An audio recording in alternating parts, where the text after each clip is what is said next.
2021 में होने वाली भारत की जनगणना, जो हर 10 साल में एक बार की जाती थी, कोरोना महामारी के कारण टल गई थी।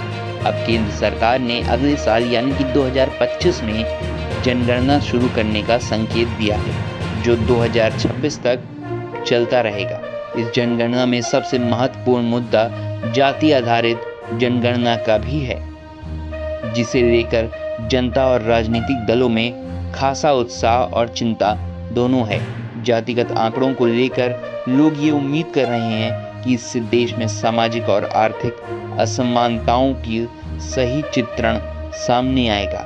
लेकिन क्या ये प्रक्रिया सचमुच निष्पक्ष होगी?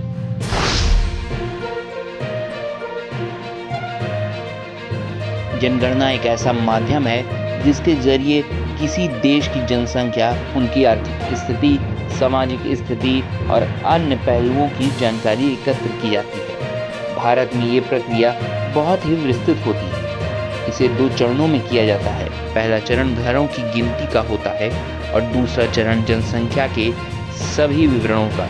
इसमें हर व्यक्ति से उसके नाम, उम्र, लिंग, जाति, धर्म, शैक्षिक योग्यता, रोजगार और स्थिति और अन्य महत्वपूर्ण विवरण भी मांगे जाते हैं। जनगणना के दौरान सरकार के द्वारा नियुक्त कर्मचारी हर घर तक पहुंचते हैं और उन सभी को ज़रूरी आंकड़े का इकट्ठा करना होता है। ये जानकारी सरकार के लिए नीति निर्माण में बहुत अहम साबित होती है। उदाहरण के लिए, अगर किसी इलाके में एक निश्चित जाति के लोग अधिक हैं, तो वहाँ की समस्याओं के समाधान के लिए विशेष योजना बनाई जाएगी। इसी तरह आर्थिक स्थिति के आधार पर गरीब के लिए योजना बनाई जाती है। लेकिन हाल के वर्षों में भारतीय चुनाव आयोग, सुप्रीम कोर्ट और अन्य संस्थानों की निष्पक्षता पर कई सवाल उठने हैं। लोगों का भरोसा इन संस्थाओं पे से धीरे धीरे कम होने लगा है और इसके पीछे का कारण राजनीति में बढ़ता भ्रष्टाचार और प्रशासन पर पड़ता राजनीतिक दबाव। ऐसे में एक निष्पक्ष जनगणना कर पाना आसान नहीं है।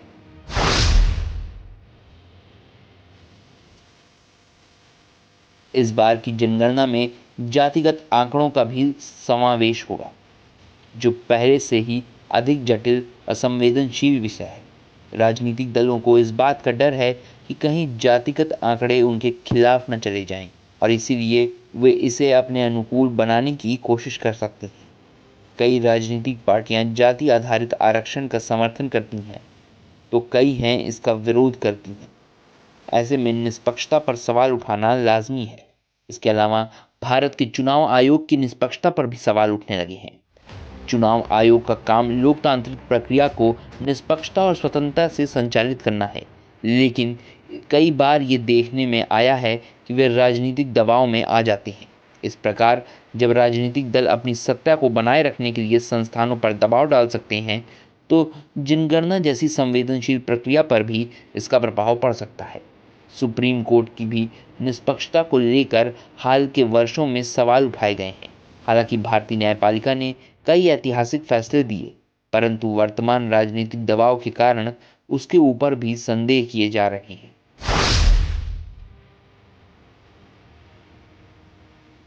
भारत की नौकरशाही, जिसे देश की रीढ़ माना जाता है, पिछले कुछ दशकों से भ्रष्टाचार और राजनीतिक हस्तक्षेप के कारण कमज़ोर हो गई है। अब जब जनगणना जैसे महत्वपूर्ण काम की बारी आती है, तो उसमें भी भ्रष्टाचार की संभावना हो जाती है। कई बार सरकारी अधिकारी राजनीतिक दबाव में काम करते हैं, जिससे आंकड़े सही नहीं आ पाते। ऐसे में जनगणना के दौरान जाति आधारित आंकड़ों को सटीक तरीके से एकत्रित कर पाना मुश्किल हो सकता है। राजनीतिक दलों द्वारा सरकारी कर्मचारियों पर दबाव डालकर आंकड़े अपने अनुसार बदलवाने की कोशिश की जा सकती है। ऐसे होता रहा तो राजनीतिक दबाव के कारण कई बार आंकड़ों में हेर-फेर किया गया है। इसलिए जब तक ब्यूरोक्रेसी भ्रष्टाचार से मुक्त नहीं होती है, तब तक राजनीतिक दबाव से स्वतंत्र नहीं होती है और तब तक निष्पक्ष जनगणना कर पाना मुश्किल होगा।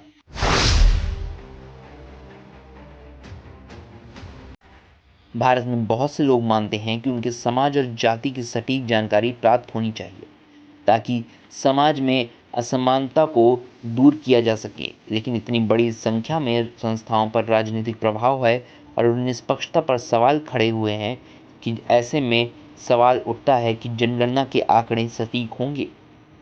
आम लोग इस जनगणना के माध्यम से अपने समाज की सच्ची स्थिति जानना चाहते हैं, ताकि सरकार उनके लिए सही योजना बना सके। लेकिन जिस तरह से देश में राजनीतिक हस्तक्षेप बढ़ रहा है, उसके कारण आम जनता का भरोसा डगमगा गया है।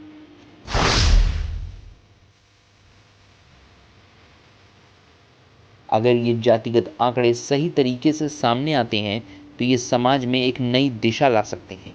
इससे विभिन्न जातियों और वर्गों की स्थिति का सही पता चलेगा और सरकारी योजनाओं में ज़्यादा पारदर्शिता आ सकती है। जातिगत जनगणना के माध्यम से सामाजिक और आर्थिक नीतियों को भी और मजबूत बनाया जा सकता है। लेकिन राजनीतिक दलों की अपनी स्वार्थ सिद्धि के कारण इस संभावना पर संदेह है। जातिगत आंकड़े किसी पार्टी के पक्ष में हो सकते हैं और किसी के खिलाफ। इसलिए हो सकता है कि कुछ पार्टियां इन आंकड़ों का विरोध करें और कुछ उन्हें अपने तरीके से मोड़ने का प्रयास करें। जनगणना और विशेषकर जातिगत जनगणना भारत के भविष्य के लिए एक बहुत ही महत्वपूर्ण कदम हो सकता है। लेकिन इसके लिए ज़रूरी है ये प्रक्रिया पूरी तरीके से निष्पक्ष हो, इसमें राजनीतिक हस्तक्षेप ना हो।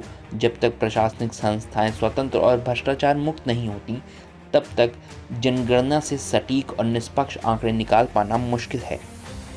भारत के लोगों के लिए ये ज़रूरी है कि वे सरकार पर दबाव बनाएं, ताकि इस जनगणना को निष्पक्ष तरीके से संचालित किया जा सके। जब तक जनगणना में पारदर्शिता नहीं होगी, तब तक देश की वास्तविक स्थिति का पता लगा पाना बहुत मुश्किल है।